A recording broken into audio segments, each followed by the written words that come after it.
Lord to God.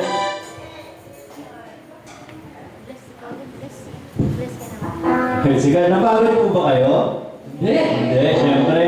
Lalo pa po tayo mananabik sa pagpuri sa ating Panginoon. Amen. Lalo tayo pinagpapawisan, lalo po tayo nag-iinit sa Kanya. Amen. Woo! Isa pa, uwitan pa natin ang ating Diyos. Lord to God. Buhay na Kristiyano!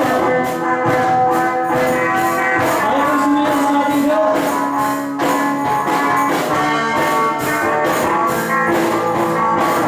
Hallelujah!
Hallelujah. Pinagpala po ba kayo? Pinawisan po ba kayo? Sige po. Tayo po ay umawit ulit sa ating Panginoon. Ituloy na itaas natin ang ating mga kamay. Dalhin po natin ang presensya ng ating Panginoon. Lord, hindi namin kahit ang Panginoon na wala ka sa buhay natin, Panginoon. Salamat po, Panginoon, kasi tinanggap po kami bilang sa lingkod mo. Salamat po, Lord. Ginabayan po kami sa lahat ng oras na nandiyan ka sa tabi namin, Panginoon. Lord, pinupuri kita, Panginoon. Narito po ako, Panginoon, upang sambahin ka, Lord. Pagpakailanman, Lord. Ligtas po kami, Panginoon, sa mga pinagdaraanan namin sa buhay, Panginoon. Hindi namin kaya ito, Lord. Wala ka, Lord, eh. Hihingi po kami ng patnubay, bagay mo, para mas malaman po namin ang tamang daan ng pagpapagod sa iyo, Panginoon. Lord, sa iyo po papuri namin, Panginoon. Hallelujah. O Panginoon, pinupuri kita.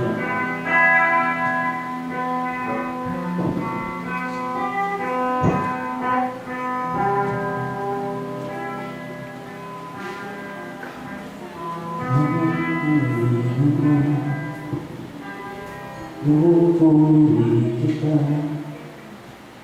ako'y naririto upang sambahin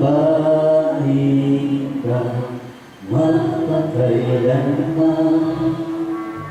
Itataas kita sa aking buhay, ikaw ang Diyos. Minsan pa, Panginoon.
Espiritu Santo. Ama namin Diyos, Yahweh na sila, ang iyong pangalan. Ang Diyos na makapangyarihan sa lahat. Ang Diyos na tumawag sa akin sa gabi ito. Ang Diyos na kung saan ay nagtatakda na lahat ng mga mabubuting bagay sa aming buhay. Ang Diyos na nagpapala. Ang Diyos na patuloy namin tinatawagan. Ang Diyos na nagiligtas sa bawat isa sa amin. Muli sa gabi ito, Panginoon, patuloy kami naninitlog sa iyong banal na harapan. Patuloy po kami, Panginoon, nagpapakumbaba, sumasamo, humihingi, Panginoon, ng iyong pagbabasbas. Humihingi, Panginoon, ng iyong habag at awa. Muli, Panginoon, igawad mo po sa amin, O Diyos, ay iyong mapagpalang kamay. At kami, Panginoon, ay binisinan, O Diyos.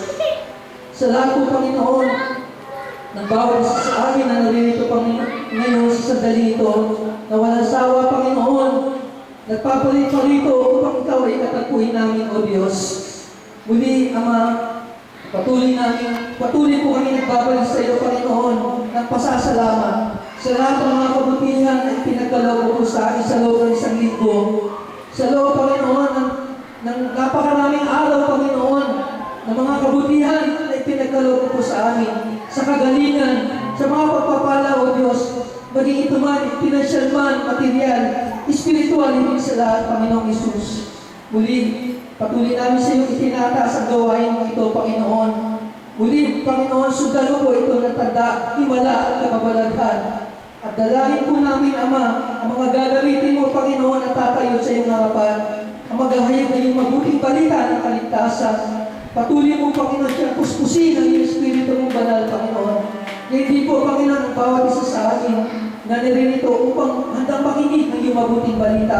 Patuloy mo kaming pagpalain, O Diyos, ang aming mga kahilingan. Gayon din po, Panginoon, ang aming mga sa buhay na iniwan po sa aming mga tahanan. Patuloy mo po silang samahan, ingatan, dahil ang pag-iingat mo po sa amin, O Diyos. Muli, Ama, sa iyong mga kamay, pinagkakatiwala na po namin, Panginoon, ang katagumpayan.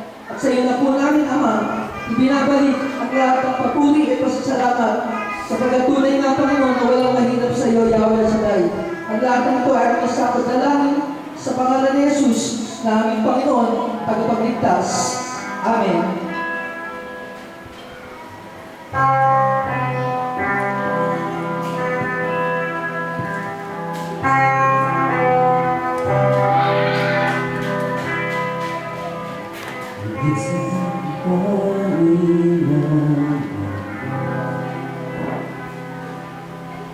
Higit sa aking naranasan,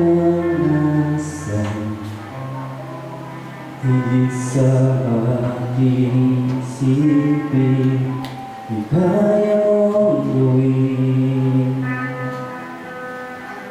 Higit sa aking kalakasan, higit sa naiintindihan ko, higit sa aking isipin, di kaya mong gawin.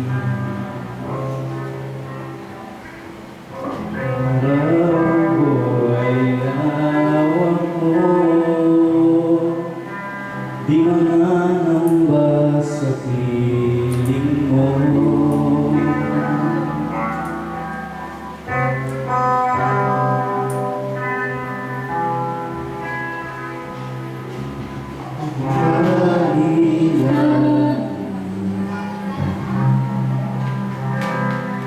Higit sa aking naranasan,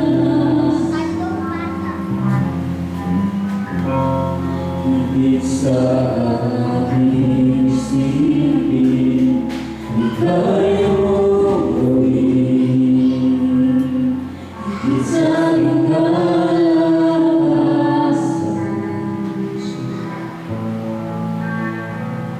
higit sa naiintindihan ko, higit sa aking isipin, di kaya mong gawin. Bawat araw ko ay hawak mo, di mananamba sa piling mo.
Lord, palakpakan po natin na malakas ang ating Panginoon.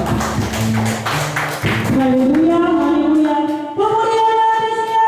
Sinan! Sumigaw! Oh, wala sumisigaw. Sumigaw! Woo! Hallelujah. Dapat buhay na buhay tayo ngayong oras na ito. Amen? Amen. Dahil nga sabi natin, dadako muna tayo sa ikalawang bahagi po ng pagpapahayag ng mabuting balita na iginawa sa kanya ni Yahweh El Shaddai. Amen? Amen? Sumigaw! Sumigaw! Yun, amen. Naramdaman natin yung presensya ni Lord. Amen? Amen. At narito na naman tayo sa ikalawang bahagi ng ating pong pagtitipon. Ito po yung pagpapahayag ng kabutihan sa kanya ni Yahweh El Shaddai. Amen? Sa ating lahat. Amen? Kaya sino po yung malakas sa loob? Yan, ang coordinator. Alapakan po natin si Yahweh El Shaddai. Praise the Lord! Hallelujah! Malakas na palakpak para sa ating Panginoon. Ito po nagpapasalamat sa answered prayer na matagal ko na pong inaantay. Amen? Glory to God. Hindi po ako mahihiyang ikwento sa inyo ang naganap sa buhay ko na kung saan ang pagsubok na dumarating sa aking paglilingkod at kung saan tumira doon po yung aking pamilya. Amen, glory to God. Lord, patuloy po itataas, Panginoon, sa paghayag ng iyong kabutihan. Panginoon, naway, i-deliver ko pa, Panginoon, ng maayos, Panginoon.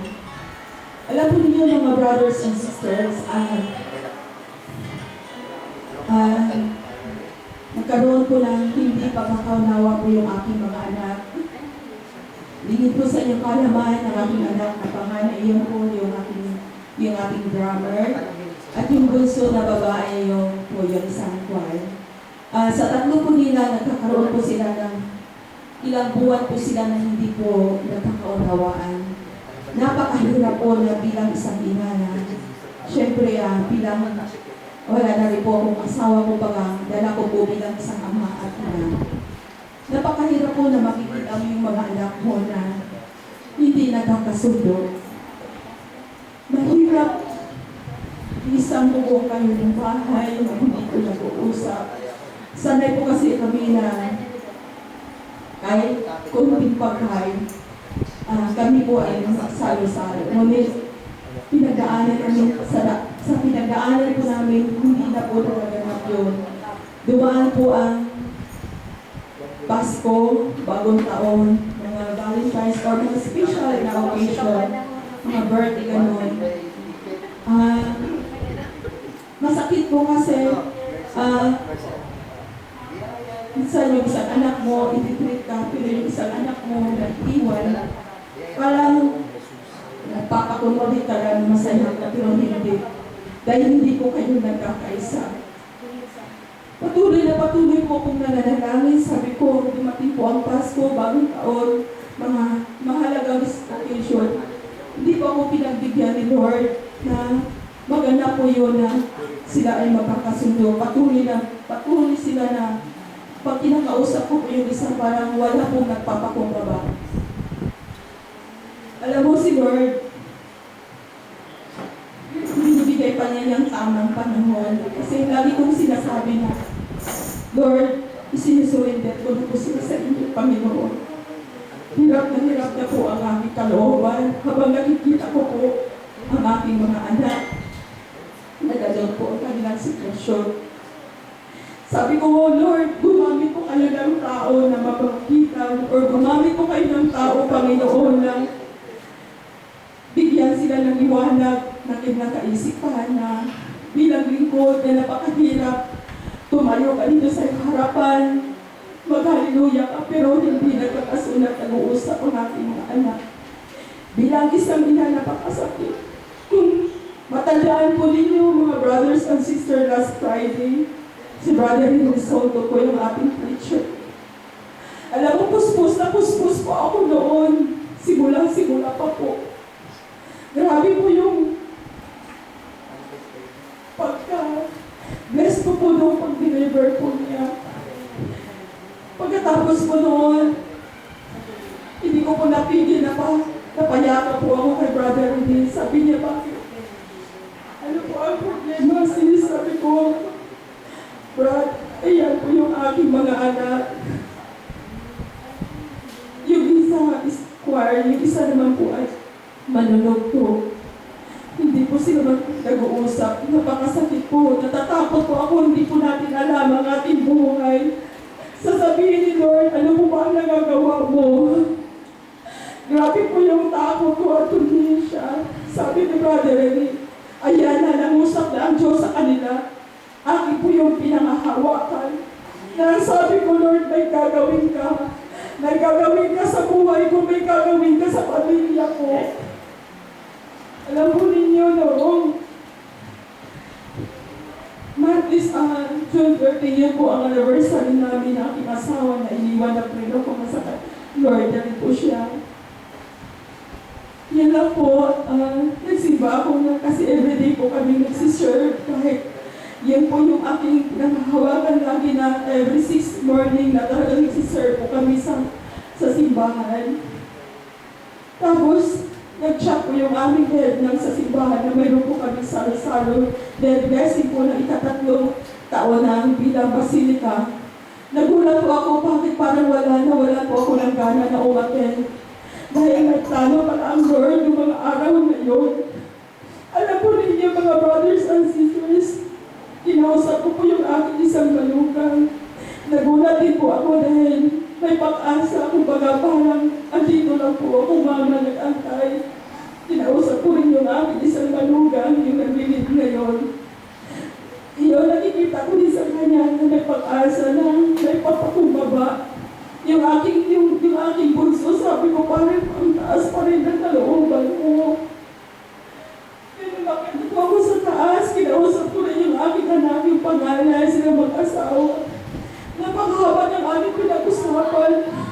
Pero natunoon pa rin yung sabi niya, Mama, bilang kuya, oo, nandito lang po ako, pero hindi po ako uuna.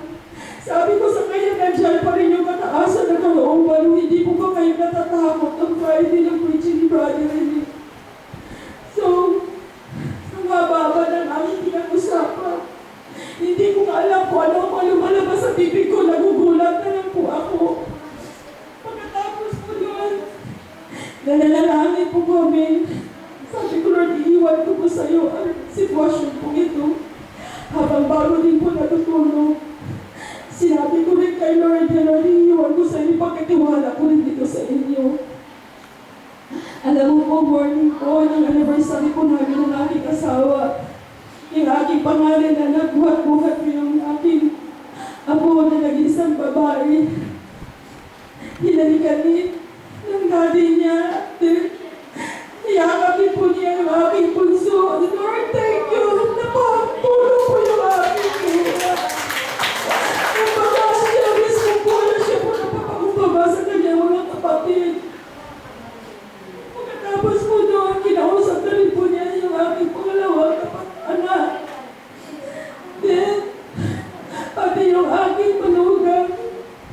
Dahil sabi ko ng Lord, bago mag-birthday niya po yung aking apo na nag-isang babae, bukas po kasi ito 1 year po niya. Sabi ko, regalo mo na lang po sa aking Panginoon. Totoo nga po talaga na buhay ang Diyos. Diyos ko siya, bago pinag-birthday talaga na po ang pagkakaisa. Maraming po salamat, Panginoon. Dahil pinagigyan mo ako at tinanong po po aking kahilingan na bago mag-birthday, bigyan ang aking apo. Maganda po ang pagkakaisa ng aking mga anak. Sila'y mag-usap-usap po. Kaya masaya po kami bukas magbigyan at birthday ng aking apo. Nagsama-sama po kami magpupuri at nagpapasalamat sa inyo, Panginoon, sa iyo ang lahat ng pagpuri at pasasalamat. Kuya, highest Lord. In Jesus' name we pray. Amen. Glory to Christ Jesus. Sa Diyos ang papuri, pasasalamat pala na sa Panginoon. Amen. Yan nga. Tunay ang kalbuti ni Yahweh Shaddai kasi wala siyang anak na kanyang pinabayaan. Amen. Sabi nga, in God's time, darating at darating ang pag-aayos sa anak kanila. Amen. Amen. Glory to God. At walang pinabayaan na naglingkod sa Diyos. Amen. Walang Diyos Yan na. yung mahabol pa. Amen. Ang ating kapatid, Ayan, sandali. So, Hindi natin na pagkakataon, palapakan natin si Yahweh El Shaddai. Magpapasalamat lang po ako sa Panginoon kasi malaking blessing po sa amin yung sa amin din po. Kasi yung kapatid ko po sa probinsya, siya lang po yung puutangin nakagraduate sa amin magkakapatid kapagtapos ng pag-aaral. Sobrang hirap po ng buhay kasi mahirap lang din po kasi kami pero yung kapatid ko, sobrang tiyaga niya po mag-aaral. Kahit na minsan hindi ko siya napapadala ng pera kasi, kuya, wala akong baon, ganito. Kung ano lang yun naabot ko sa kanya. Pero yung tiyaga niya kasi, yun, sabi ko sa kanya, sobrang blessed na ako kasi, nung una kasi medyo nagdududa kasi nag-iisang babae namin nag-aaral. Kaya, todo protective po ako sa kanya kasi bilang si Arthur makapag-asawa ng maaga. Hindi po nakapagtapos kasi gawa niya naging broken family nga po ako. Na iba po nagpalaki sa akin pero sila pa rin yung tinuring kong magulang. Kahit na pinambol ako sa tito ko pero sila pa rin yung pinagisnan kong magulang talaga. Kahit nung bata pa ako, hindi nila pinagkait sa akin na sila talaga yung tunay kong magulang. May mga kapatid po ako sa probinsya sa Tarlac. Yung tunay ko po mga magulang nasa Bicol. Medyo wala po trabaho nanay tatay ko, tapos kami magkakapatid na out at may mga kanya-kanya ng asawa. Yung bulso namin na lang talaga yung nandun kasama ng nanay tatay namin. Napakasarap po sa feeling na nakapagtapos yung kapatid ko ng pag-aaral bilang isang teacher po. Kaya sobrang saya ko po. Yun po yung pinagpapasalamat ko sa kanya dahil sobrang tiyaga niya kahit na malayo yung eskwelahan. Naglalakad kami siya sa papasok sa school pero napakatiyaga talaga niya. Kaya tunay nga po na napakabuting Lord kahit na wala kami. Pero hindi niya pinabayaan yung kapatid ko. Mas malalakas pa yung mga magulang ko kahit na nasa 70 plus na sila. Yun lang po, maraming salamat. Amen. Glory to God. God will make a way. Sabi nga sa awitin, Sister Ina. Natuloy nga kay buti ni Lord kasi yan na yung kapatid ni Brother Ron. Nag-isang babae yata yun. That time. Kaya salamat kay Lord kasi pagamat may parang pagdududa daw siya na baka mamaya hindi makagraduate. Pero si Lord yung gumawa ng ways. Sinasama na pa rin sa prayer niya talaga na makagraduate.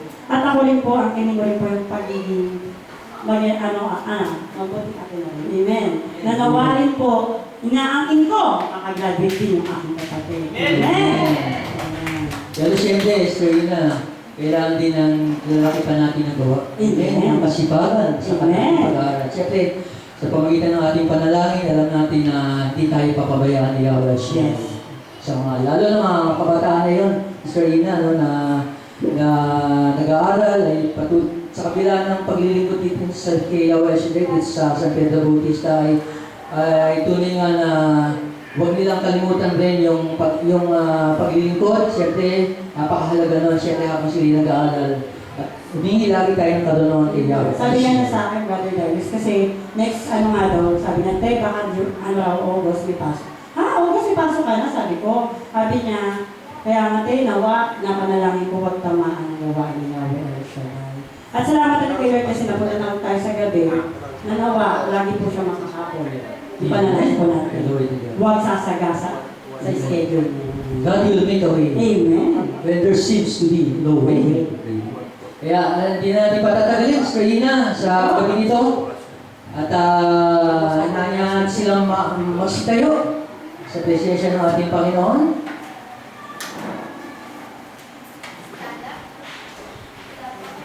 Ayan, glory to God.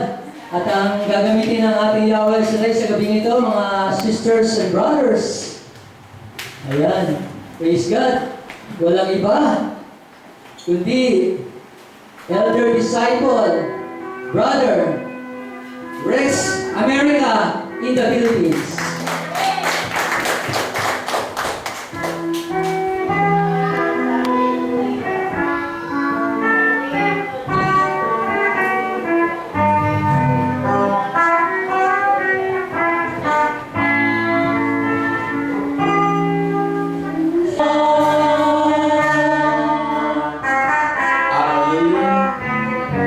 Blessed be the name of the Lord.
at ng Anak, at ng Espiritu Santo. Amen.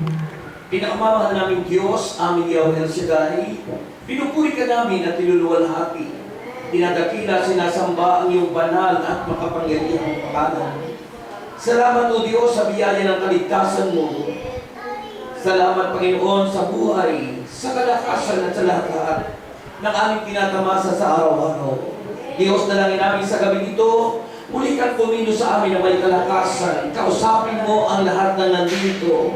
At nawa po ang misahing ating pagsasalunan, nawa po ito'y tumimo sa aming mga puso. Maghatid ng kaliwanagan, kagalakan, biyaya at pagpapala sa aming buhay.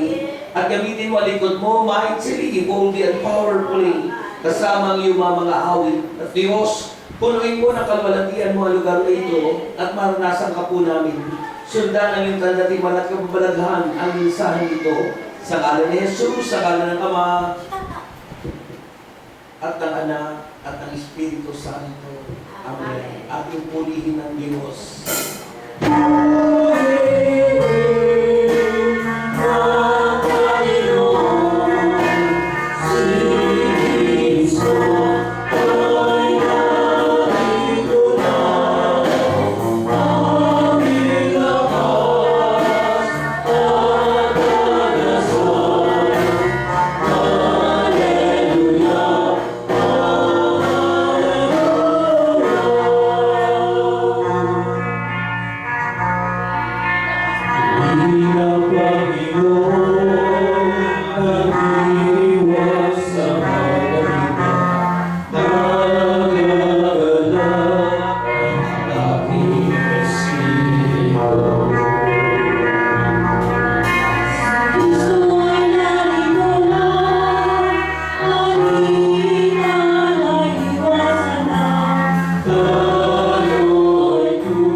Purihin natin ang Diyos. Kaya, bigay natin yung dahil sa ating Panginoon. Yung pinakamalakas at sabihin natin, welcome! Holy Spirit! Holy Spirit! Take over! Take over! In my heart! In my natin ang Diyos. Okay, our gospel is taken from Matthew chapter 9 verses 36 up to chapter 10 verse 8. Matthew chapter 9 verses 36 up to Matthew chapter 10 verse 8. At ganito ang sinasabi. Mga nanay, mga centennial. Yan ang mga bibigyan na sa dito. Okay, sabi rito ng Bible, makinig kayo mabuti, tatanungin ko kayo mamaya. Sabi rito na makita niya ang napakaraming tao tulad nyo ngayon.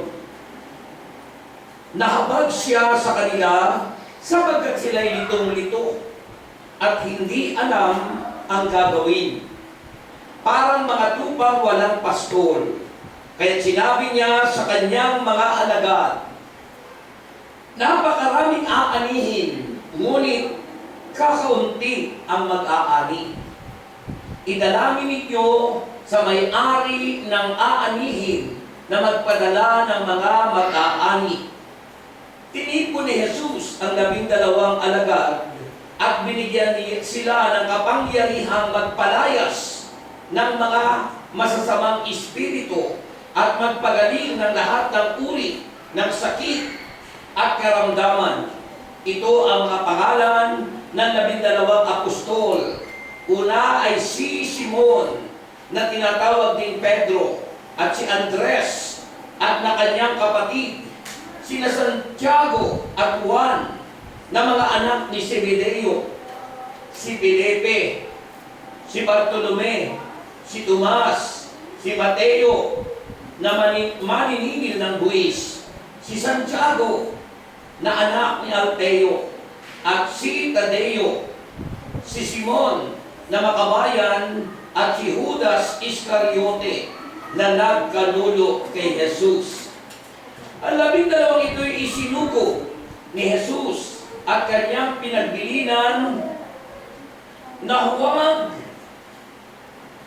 huwag kayong pupunta sa lugar ng mga hintil o sa alinmang bayan ng mga Samaritano. Sa halip ay hanapin ninyo ang mga nawawalang tupa ng sambayanan ng Israel. Umayo kayo't ipangaral na malapit nang dumating ang kaharian ng langit. Pagalingin ninyo ang mga may sakit at buhayin ang mga patay. Pagalingin at linisin ninyo ang mga may ketong at palayasin ang mga demonyo. Yamang tumanggap kayo ng walang bayad, magbigay naman kayo ng walang bayad. Mga kapatid, ang mabuting balita ng ating kaligtasan. Ayan, palapakan natin ang Diyos. Hindi ka na maubo. Salamat ng presensya ng Diyos sapagkat ano na lang, 30 minutes na lang tayo. Okay? So magandang gabi po sa inyong lahat. Magandang gabi po sa inyong lahat. Ganyan lang po talaga kung sumagot kapag mga senior na, no? Okay. Pero kung ang Diyos ay nasa sa atin, dahil nyo pa yung mga millennial kung umimen, no? Okay, magandang gabi po sa inyong lahat. Lahat po na sumagot, answered prayer. Purihin natin ang Diyos. Okay, this is my first time once again dito sa inyo, no? After so many years, mga kapatid, no? Last na pumunta ako dito sa lugar ninyo ay yung panahon pa ni Father Archie. Kaya siguro yung inyong ibang mga kapatid ay nandun na sa Shalom.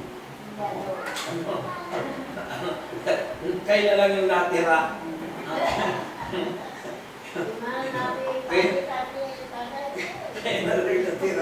Okay. So ang ating pag-uusapan ngayon, mga kapatid kay Kristo, is about the compassionate heart of Jesus, or the compassionate heart of God. Kayo ba'y naniniwalang ang Diyos ay may puso? Ha? Paano nyo nalaman na ang Diyos ay may puso? Hindi naman po ako di ba? Kasi ang Diyos ay may pakiramdam. Di ba? Ang Diyos ay, sabi rito, makita mo, sabi doon sa ating binasa, makinig kayo. Sabi niya rito ay, sa verse 36, pakinggan nyo, sabi niya rito, nang makita niya ang napakaraming tao, nahabag siya sa kanila sapagkat sila'y litong-lito at hindi alam ang gagawin. Parang mga tupang walang pastor. Yun ang naramdaman ni Jesus. Yun ang naranasan ng ating Panginoon sa Kristo. Kaya nakita niyo po, ang Diyos po ay Diyos na mahabagin. God is a merciful and compassionate God. Amen! Di ba? Mahabagin, maawain ang Diyos. At dahil sa Diyos na maawain at mahabagin, nakakahulugang mayroong puso siya. Di ba? Kaya mahalaga yung panalangin natin ay nakakarating sa puso ng Diyos.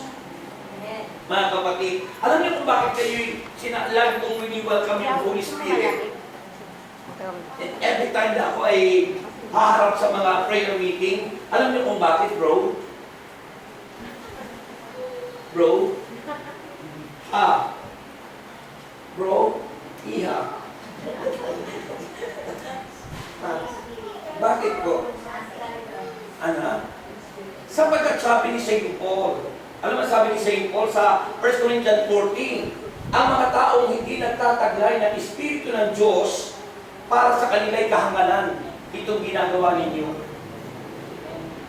Para sa kanila'y ito'y kalukuhan lang. Dahil hindi maunawaan ng mga taong hindi nagtataglay ng Espiritu ng Diyos ang patungkol sa mga salita ng Diyos. Amen. Amen? Amen. Kaya mahalaga yung Holy Spirit ay nasa sa atin. Amen. At noon pa man ay nasa atin na yun eh.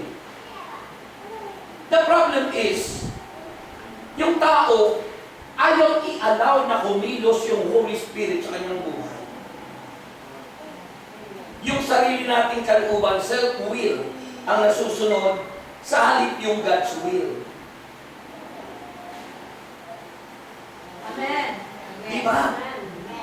Sabi ng ni St. Paul sa kanyang sulat sa mga Korinto, yung mga tao nagtataglay ng Espiritu ng Diyos, they were the Spirit-filled Christian.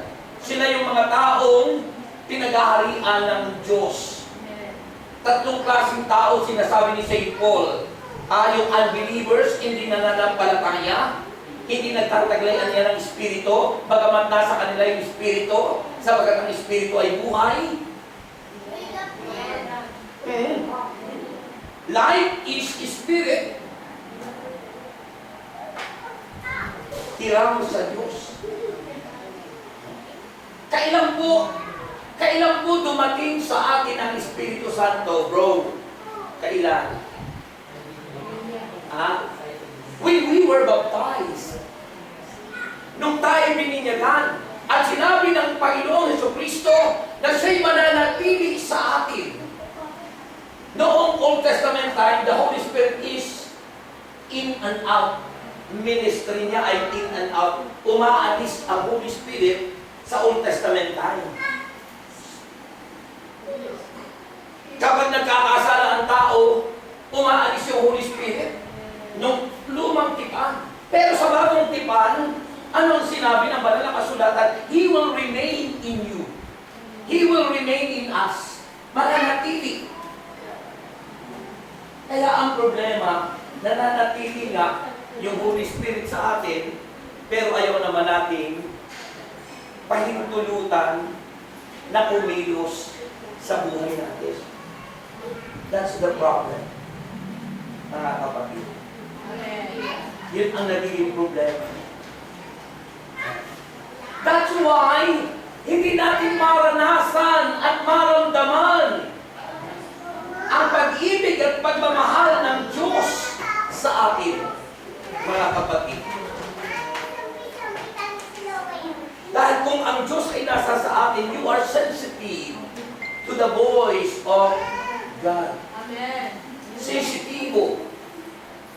Ay, ibig sabihin ng sensitibo, ano ba ang Tagalog ng sensitibo? Sensitiba? Asawa yun ng sensitibo. Ano bro? Ano bro ang Tagalog ng sensitibo? Ha?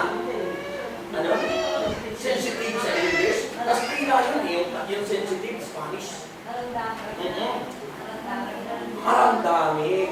Nararamdaman. O kaya, if you are sensitive, ibig sabihin ay nararanasan mo agad. You feel it. Diba? If you are sensitive to the prompting of the Spirit, yung kilos ng Espiritu, yung tinig ng Espiritu, kung ikaw ay sensitibo doon, ibig sabihin nararamdaman mo. It is through your conscience, sa ating konsensya. May konsensya ba kayo? Talaga? Dahil gumagamit kayo ng ano? Dahil yung Holy Spirit, ang ginagamit niya ay ang ating konsensya. Conscience, di ba? Kaya makita mo, pag ang tao ay gumawa ng matinding kasalanan, pumatay ng tao, and after a year or sometimes more years, no, nakonsensya. Biglang sumuko at tumamig. Bakit? Binigyan niyang pansin yung feeling ng Holy Spirit. Yung prompting, yung voice of the Holy Spirit sa pamagitan ng konsensya. Kaya mahalaga ang konsensya. At bakit nasabi ko yung konsensya? Doon po natin maipapadama tulad ng nadama ni Kristo. Yung habag at awa. Tayo minsan, ano ang sinasabi natin lagi sa tao? Nakakaawa naman. Pero wala ka naman. Habag. May awa ka, pero walang habag. May mercy ka, pero wala kang compassion. Dapat magkasama yun eh. Kasi yung awa, minsan hanggang salita, yung habag, may gawa. Kaya kailangan magkasama yun. Mercy and compassion. Kaya sabi rito ng Bible, God is a merciful and compassionate in heart. Mahabagin, maawain ang Diyos. Hindi tulad ng tao. Ang tao maawain lang, pero wala namang gawa. Diba? Kayo ba'y naaawa sa mga sabi ng Panginoon dito, nung makita niya yung mga tao, naawa ang Panginoon, sabi doon ay, sabi ng Panginoon dito, makinig kayo, dahil ako po, baka overnight ang abuti natin yun. Kasi gusto ko i-explain mabuti. I-explain kong mabuti kasi. Sabi rito ay sabi rito ng Bible, di ba? Nang makita niyang napakaraming tao na habag siya sa kanila sapagkat sila ay litong-lito. Bakit litong-lito? Because of problem. Problematic, asthmatic, at walang aking, walang pera. Yan ang naranasan ng mga tao ngayon, no? Kapag puno-puno ka ng problema, problematic, asthmatic, ibig sabihin may mga sakit. At wala pang pera, walang ating.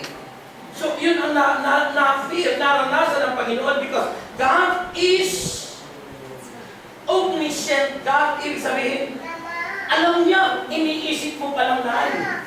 Alam niya kung ilang taong ka na. Alam niya kung ilan ang pumuti ng buhok mo. Alam ng Diyos lahat yan. Wala kang ililihim sa Diyos. Lahat ng kasalanan natin, alam ng Panginoon. Lahat ng kasalanan natin, hindi pinagsisisihan natin dahil nahihiya tayo sa pari. Alam ni Lord.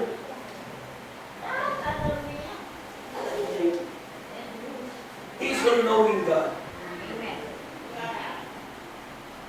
Alam ng Panginoon. Yeah. Alam mo, yung sinasabi ng Panginoon, huwag kayong malungkot, huwag kayong mamamba. Sabi ng John 14, verse 1, huwag kayong mabalisa. Bakit kayo mababalisa? Huwag kayong matakot, huwag kayong mangamba. Manaligan niya kayo sa Diyos. Tinutukoy ng Diyos ang Ama. At manalig din niya kayo sa akin. Kasi ang taong mayroong tapat at tunay na pananampalataya sa Diyos, Jack, yun, sabi ni Nanay. Bakit? Kasama natin ang Diyos.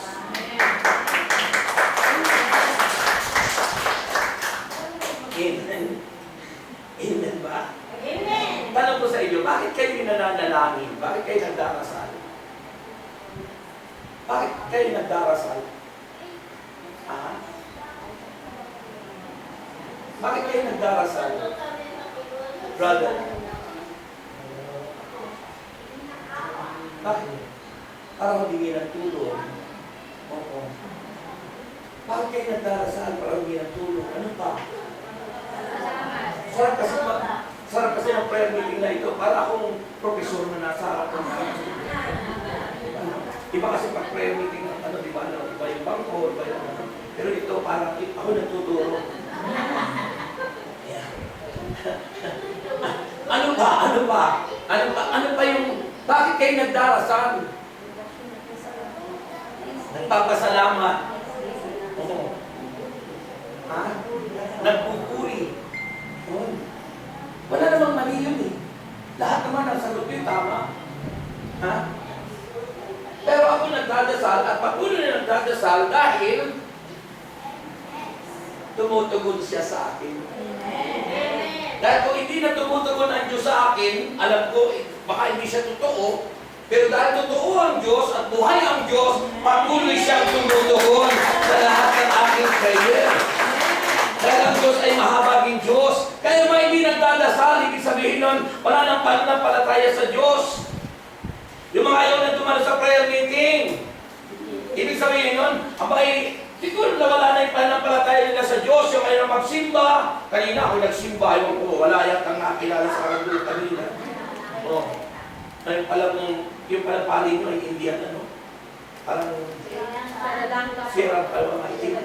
Hindi nag-communion ako. Okay. Hindi Tagalog. Okay. So, yun po, kung bakit ako dasal ng dasal. Kasi wala akong panalangin na hindi pinugon ng Panginoon.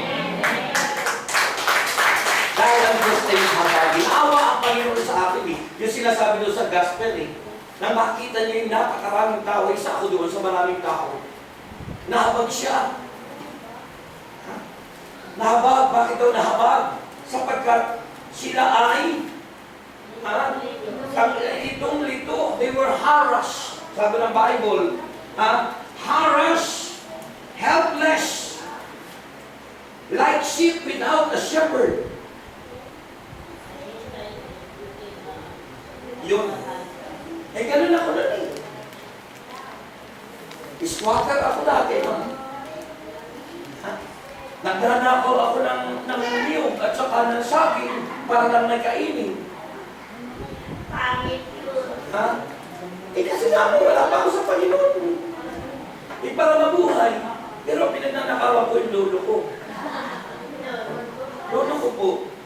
Eh kasi hindi naman tinutulungan. Ay patay na yung tatay ko. 3 taon pa lang po namatay ng tatay ko. Yung nanay ko ay nabalo siya ay magte-30 years old lang. Nakalimang anak sila. Kung 6 pa nga, ay namatay lang agad yung una. Yung ano. Oh. Kaya doon po, sa 5 magkapatid na matay yung isa, bali 5 yung natira, 6 kasi, sa 5 po, ako lang yung gwapo doon. Bakit ka nakatawag mo? Eh kasi puro babae po yung kapatid ko. O kaya naman pala, no? Lahat babae po sila. Eh nakatapos na ako ng high school, barangay high school, yung tinayo na ni Marcos noon, sige Presidente Marcos pa dati noon. Nagpatayo ng mga barangay high school para sa mahihirap. Kung nakatapos ako doon. Nung natapos na ako ng pag-aaral ko, yun yung tingin sa akin ng Panginoon eh. Helpless ako, para sabi ng English Bible, no? Pagkatapos ay parang tupang walang pastor eh, sapagkat uli na ako sa ama. Yung nanay ko naman ay walang alam na trabaho. Ano yung bubuhay niya? Diba? Yung mga kapatid ko, anong natapos lang? Elementary. Baka makasulat ang pangalan. O ganun po yun, sa dami ng tao, nakita ng Panginoon, isa ako doon. So pagkatapos kong mag-aral ng high school, napunta na ako ng Maynila. Nag-stow away at naghanap ng trabaho. Una kong naging trabaho ay sa construction. RF Sugal. Ginawa namin unang project na putol yung daliri ko ay yung nandun sa may EDSA extension yung Kung bago magkaroon ganyan doon sa sa may tapat ng ospital, San Juan de Dios. Dati ay yan Manila Resident Heritage din yun. Heritage Hotel. Diba? Yun, ang dami mo mga tao na napasama sa ganyan, tinanggal yung ganito. Kasi tumitili ka sa ng simento. Kaya may multo minsan doon. Diba? So, yun po, ang daming Pagkatapos, nalulong ako sa masamang hindi magandang mga trabaho. So, yun, ang point ko rito ay, ang Diyos ay Diyos na mahabagin. Sa kabila na ako'y naghihirap, sa kabila na wala akong pinag-aralan, pero sa kabila na ako'y nakakilala na sa Kanya, iniangat ni Lord yung isang taong abang-abang. Amen? Ang Diyos ay mahabagin. Kaya na ako ay iniangat ng Panginoon, o pinaangat din yung buhay ni Lord. Dati ako ay walang sasakyan, dati pasabit-sabit, dati ako walang asawa, saan ako ng asawa matanda? Bakit?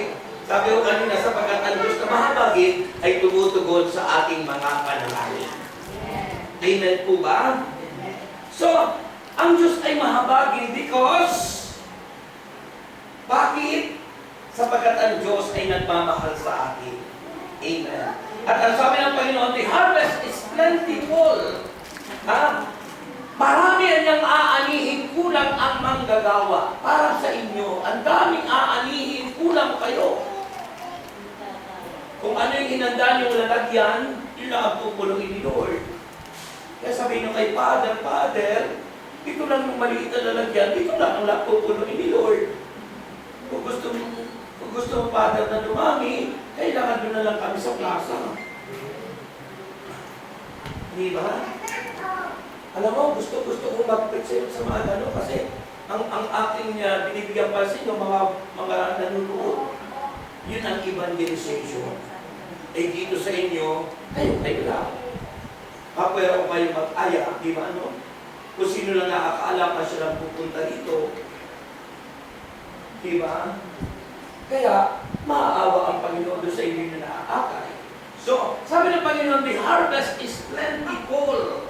At ito yung admonitions ng Panginoon, yung pahayag o yung payo ng Panginoong Jesus. Ano yung payo niya? Sabi niya, that all believers to always remember that the lost, yung nawawala, have an invaluable everlasting soul. Mayroon daw kaluluwang napakahalaga doon sa mga taong mga naliligaw. Alam niyo doon sa parable ng Panginoon, yung parable ng yung kayamanang nakabaon. Nabasa niyo yun? Kayamanang nakabaon. Pagkatapos sabi doon sa parable ng Panginoon, yung mama na nakahukay ng kayamanan, tinabunan muli. Pagkatapos lahat ng kanyang ari-arian ay bininta at binili yung kaprasong lupa na nagduroon yung kayamanang nakabaon.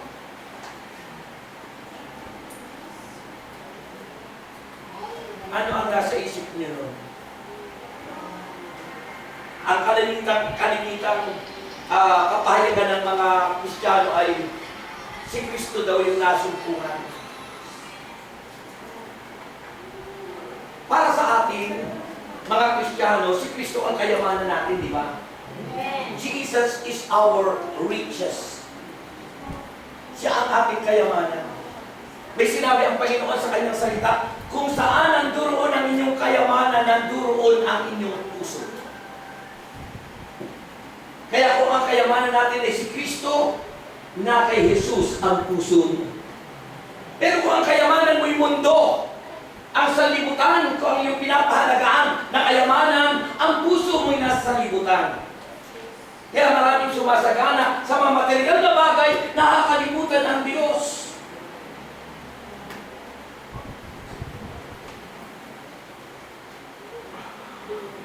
Nakakalimutan ang Diyos. Nasa introduction pa lang pa ako ay quarter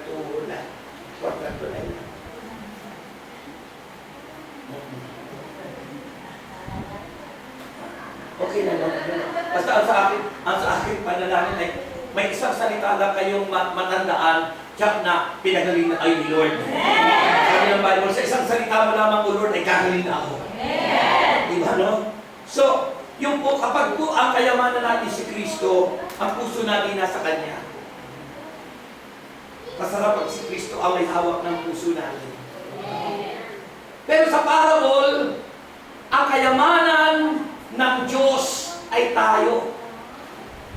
Si Kristo yung sumisimbolo doon sa taong nakasumpong, sapagkat ang Diyos ay hindi nawawala. Ang tao ang nawawala at ang Diyos ang nakasumpong sa atin. Tayo ang kayamanan ng Diyos.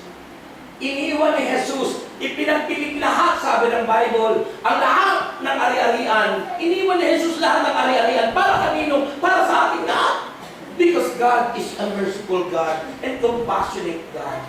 Naaawat na habang sa atin, sapagkat tayong lahat ay naharas ni Satanas.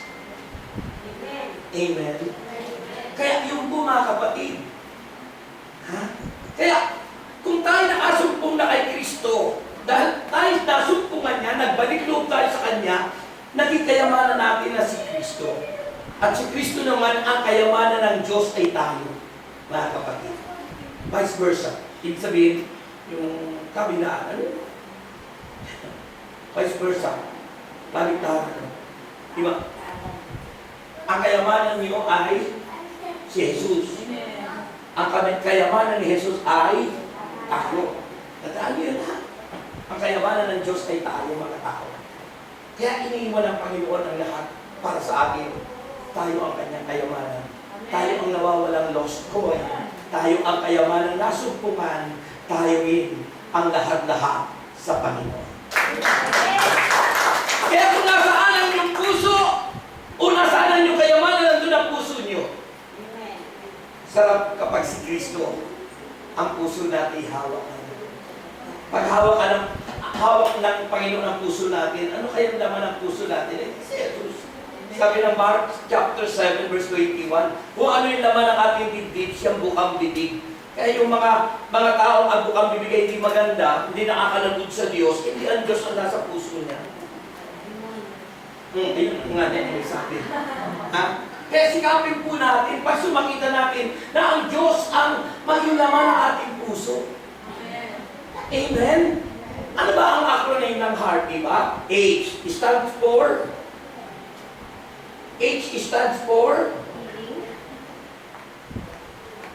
ang letter H ay anong ibig sabihin? Hatred. Sama ng loob. Maraming tao may sama ng loob kaya hindi maranasan ang habag ng Diyos.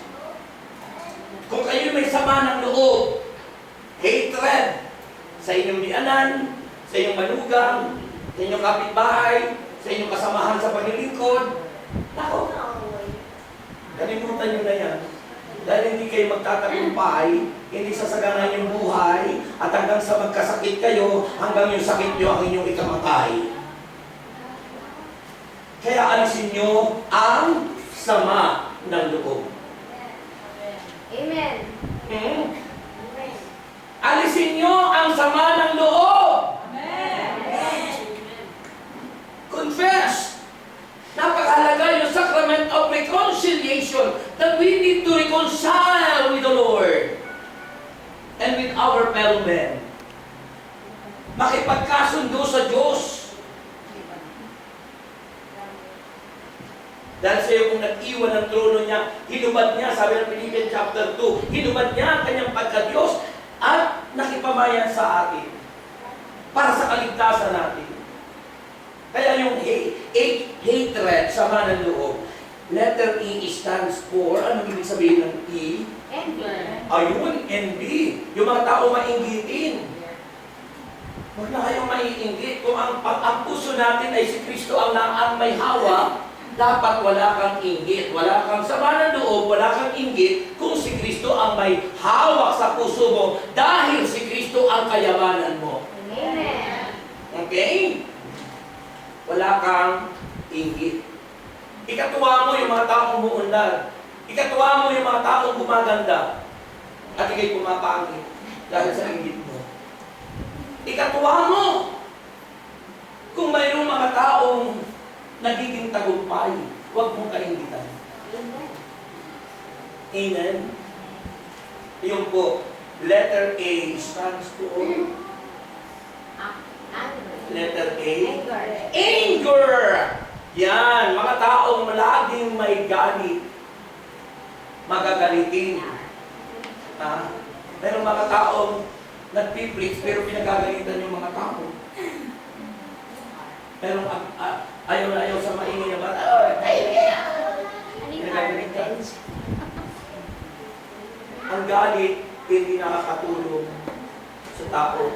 Mapuwera doon sa tinatawag na divine indignation. Si Kristo nagalit, pero tawag doon ay divine indignation. Yung nagkukorek pa, nagtatama, hindi yung nagagalit ka, buka ng kung ano-anong spirit sa puso mo. Sabi ng Bible, sulat din ni St. Paul to the Ephesians, okay kang magalit, pero huwag mo anyang palulubugan ng araw. Nagalit ka sa mister mo, huwag mo palulubugan ng araw. Nagalit ka sa misis mo, huwag mo palulubugan ng araw. Amen. Dahil pag nilulubugan nyo ng araw, baka lumubog ka na rin. Ibig sabihin, baka ikamatay mo. Pag namatay ka ng dahil tuon, sa impyerno ka pupunta. Amen? Kaya yun po mga kapatid, okay lang magalit kung ito'y nagkukorek o nagtatama sa pagkakamali ng taong pinagagalitan mo. Pero kung ikaw'y nagagalit, buka ng masamang espiritu sa iyo, yan ay napakalaking kasalanan. Ha? So tandaan nyo, ang galit dapat ay yung galit na nagtutuwid. Tinatama mo yung taong nagkakamali. Kaya ka lang nagagalit. Amen. Amen. At letter R stands for, anong ibig sabihin ng R? Ha? Resentment. Ano ba ang ibig sabihin ng resentment? Hinanakit. Mga taong naghihinanakit. Dahil hindi pantay yung mana na tinanggap mo. Naghinanakit ka sa kapatid mo. Naghinanakit ka sa nanay mo. Hindi kasi pantay yung mana. Kaya may mga pamilya nagdidimandahan. Magkakapatid nagdidimandahan. Dahil naghihinanakit. Dahil hindi pantay ang pagbibigay ng mana sa kanilang mga anak. Ikaw ba, brother, ay naghinanakit na? Sino makasawa mo sila? Kapatid po. Kapatid mo. Yan. Lahat naman siguro tayo naghinanakit na. Pero nitong nasa Panginoon na tayo, alam mo, ang kagandahan ng mayroong Holy Spirit sa atin, ang ministry ng Holy Spirit is the ministry of conviction. Ang conviction po, yun nga sabi ko, through our conscience. Once you are convicted, kailangan pansinin mo yun. I-correct mo.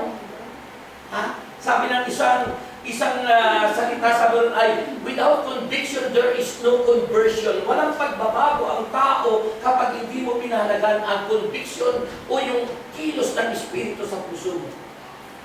Hindi ka magbabago. Dahil Diyos lang ang nakapagpapabago sa atin through our conviction. Once you are convicted, aba, kailangan pakinggan mo yun kung ano yung dapat mong gawin. That is the work of the Holy Spirit. Amen. The ministry.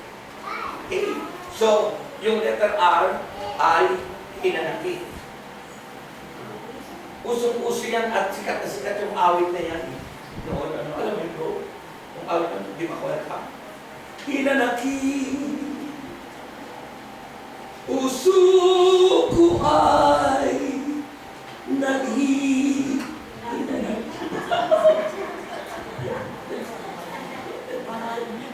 Panahon nyo yun. So yung po yun. And letter P stand for panghuli, letter P sa heart.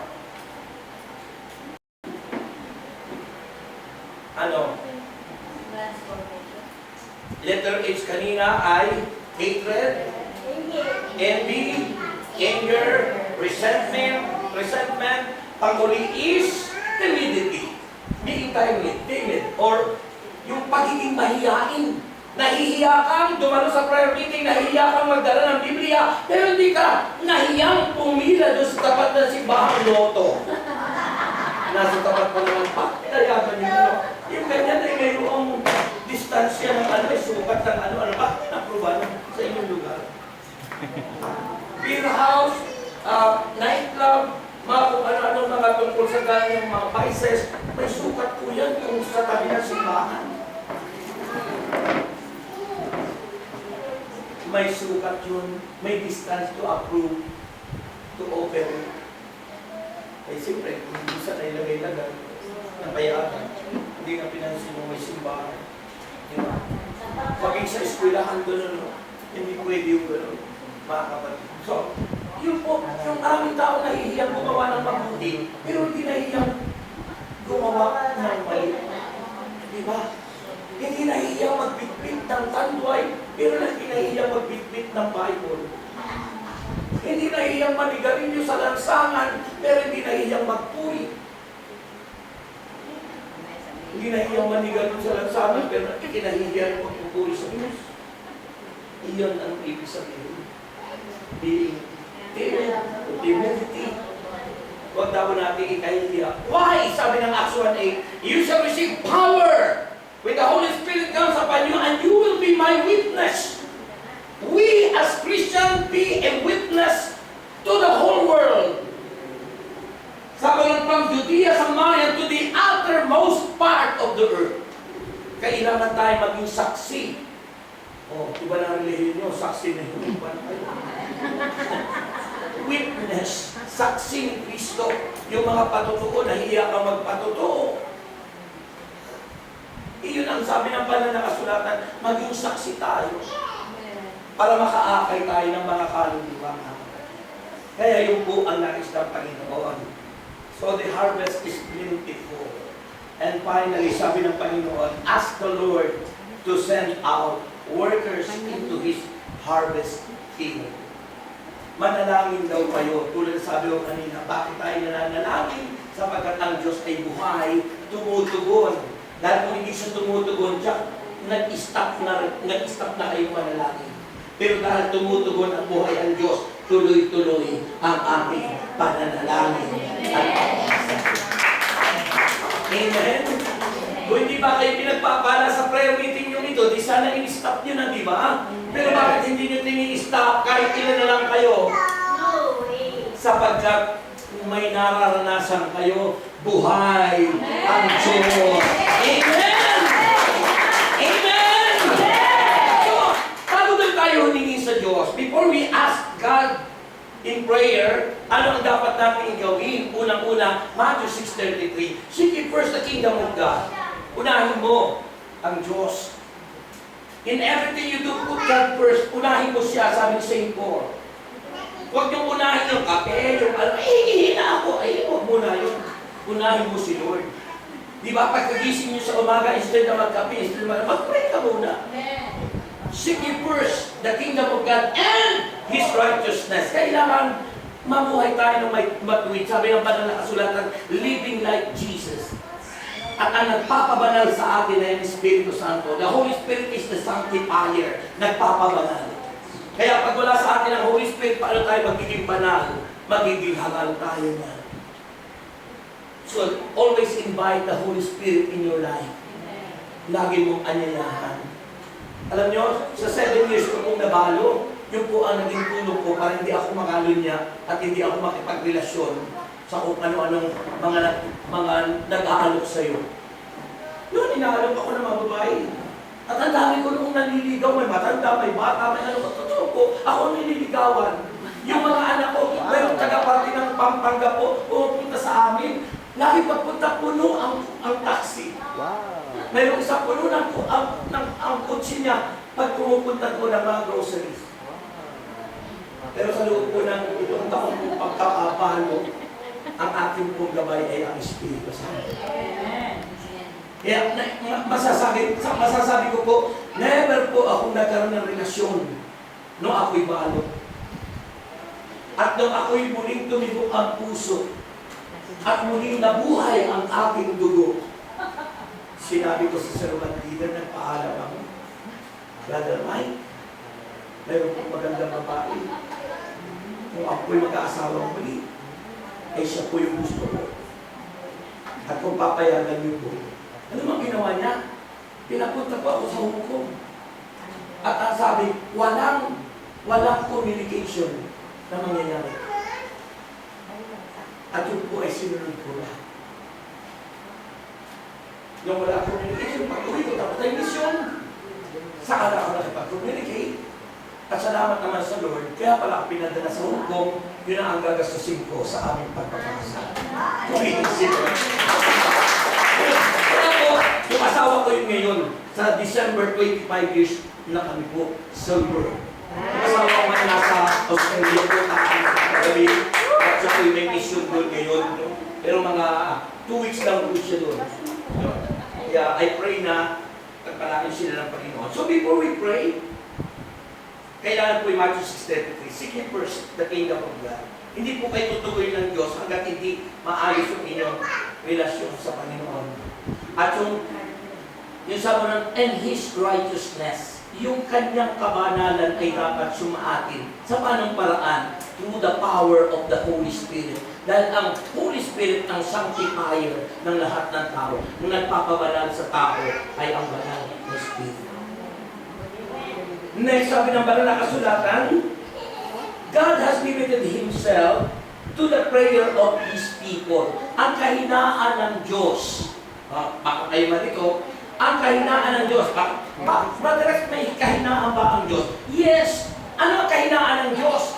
Kapag mayroong mga taong nananalangin at lumuluhod sa kanyang harapan na malinis ang kalooban, tutugunin kaagad niya. Bumibigay kaagad ang Diyos sa mga taong tapat na nagmamahal sa Kanya. Amen? Kung yung maranasan lagi yung witness ni Lord, you always pray. Pray madaling araw. Mga alas 3 pa lang o alauna. At alam nyo bakit? Bakit ba kayo nagigising sa madaling araw? Bakit ba? Napapahit? Kaya tayo nagigising, ginigising tayo ni Lord to pray. Sabi nga na iba, uy, dahil hihina ako, no? Huwag ka muna tumihin. Diba? Effective prayer po yung madaling araw. Mga kapatid, always talk to God. Kasi pakikipag-usap sa Diyos yun. Mga minamahal kapatid. And finally, the kind of workers, ano po ang nais ng Panginoon na ipanalangin yung manggagawa? The kind of workers Jesus desire in His kingdom, na sabi, manalangin kayo para padalan kayo, ay yung una, yung mga taong marunong magturo at marunong mag-aral sa inyong harapan. Those people who teach and preach the gospel of the kingdom, sabi ng Mateo 9:35. Pangalawa, those people who heal the sick, yung taong taglay ang kapangyarihan ni Kristo na kung pwede kayong pagalingin, ma-exercise yung power ng Diyos. And finally, those people who desire to drive out evil spirit, yung mga taong mayroong pagnanasang palayasin ang mga demonyo sa mundong ito at itaboy lahat sa impyerno. Tayo naman lahat yan ay binigyan, di ba? Sabi ng Panginoon, all powers in heaven and earth was given to me by my Father. Naibigay na sa atin. Dahil tinanggap natin si Kristo na nasa kanya lahat ng kapangyarihan, nasa sa atin na ang power ni God. But the problem ay we don't exercise that power. Hindi natin ginagamit. Para ka bang bumili ng kaserola, pagkatapos nandoon sa inyong iskaparate, kailan gagamitin pag nasa ataol ka na? Yun ang paglulutuan ng mga makikiramay sa'yo. Yung mga taong bumili ng kumot na maganda, nagkikya ka sa walang kumot, nasa yung kumot nandun sa aparador. Kailan nilabas yung kumot nung namatay na yung matanda, ipinagamit doon sa mga bisita. Mga kapatid, ganun tayo. Yung kapangyarihan ng Diyos na nasa atin, ayaw natin gamitin. Use that power. Exercise that power. Kasi sinabi nga pa in Mark chapter 16, from verse 15, the following verses, lahat ng sumampalataya na bautismuhan ay may taglay na kapangyarihan. Sa pangalan ni Jesus, makapagpapalayas kayo ng mga demonyo, magsasalita kayo ng ibang wika, dumampot na ng ahas, uminom ng lason, hindi kayo maaano, at anumang mapatukan ng inyong mga kamay, ay guwapong punong titulan. Even gagaling, sabi ng Bible, sino mapapatungan ng inyong mga kamay na may sakit, ay gagaling. So, exercise, mga kapatid. Okay? Nababasa ko po sa inyo na, Brother Rex, tama na, may time kami nito. Okay, tayo na po. Finally! Oh, finally! Hindi na, hindi tayo nakakatay na lang natin yung hilig song natin kasi time na po. Tayo na po kayo lahat. Alam mo, pag mga first time po, ginaganahan talaga ako. Gusto ko pa sana, yung ay para yung oras natin. Di ba tayo? Okay, tayo bukas po, maaga pa kami sa Luneta. Every Saturday kami nag-pray doon, sorry, to consecrate and to intercede for the success of our 39th year anniversary. Yan, sana nga kasama ko ngayon si Motmot sa yung na-assign para mag-invite sa mga kabataan. Eh kaso na sila yung kanyang sasakyan, kaya ang kasama ko ay si Kuya Andrew B. Yung po si Andrew B, yung po yung nagkakamera sa Amber na laging pinupukos yung mga bintik ninyo. Pinupukos yung mga bintik, yung po si Andrew B. Taas naman yung mga kamay, just close your eyes, bow down your head. Sapagat si Kristo mahabagin, siya ang ating Diyos na makapangyarihan, siya ang ating pinaglilingkuran. Diyos, kami nagsusumamo sa iyo, Panginoon, at nagpapakumbaba na kami, Panginoon, patawarin sa aming mga nagawang kasalanan. Sapagat ikaw lamang ang Diyos, ikaw ang aming Panginoon, ikaw ang aming tagapagligtas, ikaw ang aming Panginoon sa Kristo. Kaya sa iyo lamang kami, Panginoon, magtitiwala. Ang buhay namin tinitiwala sa iyo, Panginoon. Kaya sa iyo namin ito, inilalaga.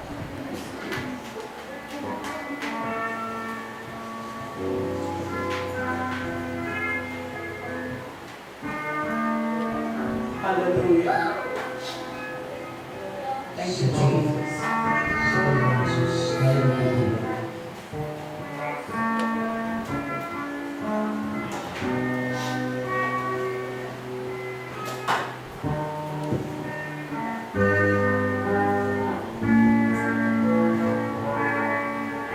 Sa Panginoong Jesus, Ako magtitiwala sa biyaya ng Tuhan.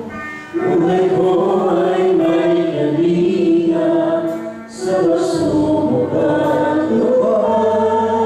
Nang siya lumalabay, ang Panginoon'y tapat kailanpaman. Kung ika'y nanlalawin,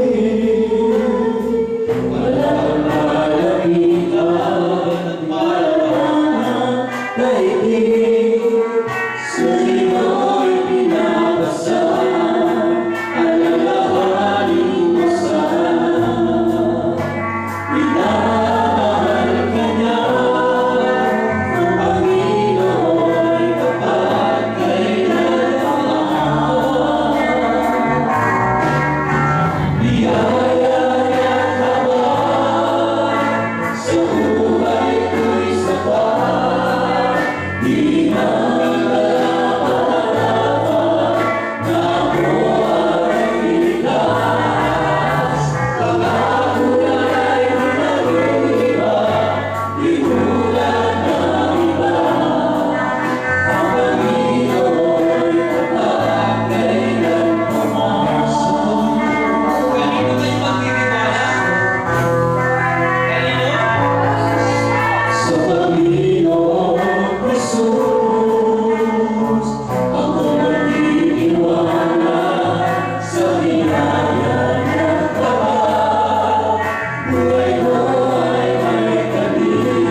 Diyos ay kumikilos sa inyo ngayon.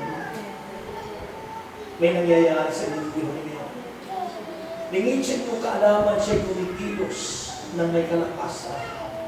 Is doing something good in your life. Pinagagaling ka kung may sakit. Pinalalaya. Pinagpapala.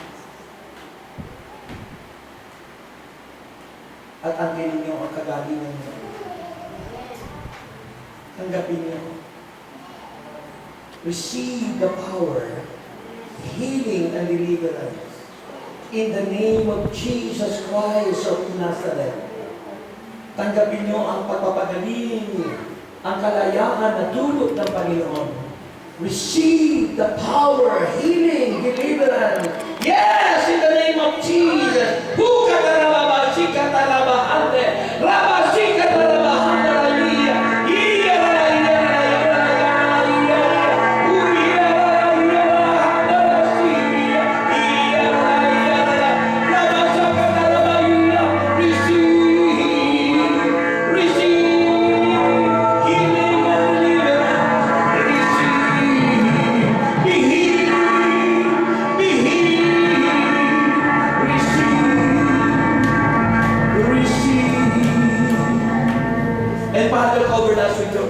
Blood, make us holy, worthy of God, in the name of Jesus Christ of Nazareth. And everybody say Amen. Palakpakan natin si Lord ang malakas. Sabi niyo, I am healed. I am strong. I am rich. I am good health. Wala akong sakit. Sa ngalan ni Jesus.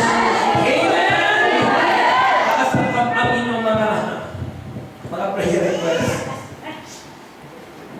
Taas ang inyong kamot. Kamot. Kamay. Taas yung inyong mga prayer request. Ano? Okay? Akala ko may karugtong pa yung awit kanina. Ano yung alalahanin mo sana. Minamakan niya. Ang Panginoon'y tapat. Kailan pa. Diba? Karugtong yun doon. Diba? Taas po yung inyong mga prayer request at mga daladalahan, panyo, asin, langis, bigliaw, wallet, bag, passport, papeles. O kayo may mga kamag-anak sa Thailand, sabihin po ay may anniversary is coming June 25 at mayroong workers formation on June 24. Patungo po, luluobin ni Lord patungo si Brother Rex doon next week. Okay, kaya kung may kamag-anak kayo, padaluhin niyo po. Nakapost sa Facebook yung venue. Okay. Taas po ang lahat na yan. Ama namin Diyos, pagpalain po ang mga bagay na ito, mga panyo, asin, langis, biblia, wallet, bag, passport, papeles, at lahat ng aming mga prayer request ay inangkinan po namin kami lahat ay answered prayer na. At Diyos, pagpalain ng lahat ng ito, ibalik na sa amin siksik-liklik ito mga ako, Lord. As we sing, give thanks with a grateful heart of Jesus.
Si Brother Juven Martin, Coronado Rosales, Edith Luna, Marina de la Plana, Nisita Hilarios o Hilaos, Fernando Hinesera, Joyce Geronimo, June and Jojo Hilapos and family, and Jordan Remini. For the birthday and christening of Beatrice Pacran, June 17, 2023. For the Ragos family, blessing. For the repose soul of Consuelo, Ate Chiloy, Abiaga. If you are not a subscriber, just click subscribe. Shout out. In Jesus' name, I can answer prayer na ito. Sa kanan. Amen. Amen. Parang nagpapalag niya. Okay. Yan. Iagis ko na po ang inyong no? Yan, yung mapapanood niyo po yung ating video yan sa ating channel. Okay? Okay, handa na kayo ang tagabi ng blessing. Ako nakarating sa apelido ko sa Amerika dahil sa kasanggot yan. Ano po yun? Alam nyo, 22 countries na yung napuntahan ko. 27? 24, ayan. So matatagal naman sa next week, 25 countries na. Okay? Meron pa po ng Diyos. So, sagutin niyo po kung saan niyo gusto pong bansa pumunta. Kasi napunta sa inyo ngayon ng Amerika. Ang ninyo ha?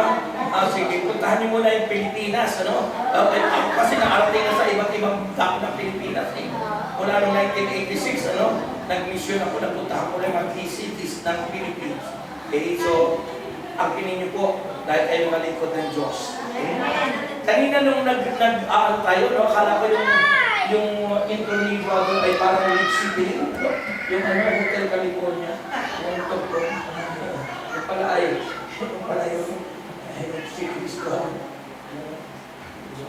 parang gano'n. Parang yung tugtog, parang sa Rich City yung welcome to the hotel.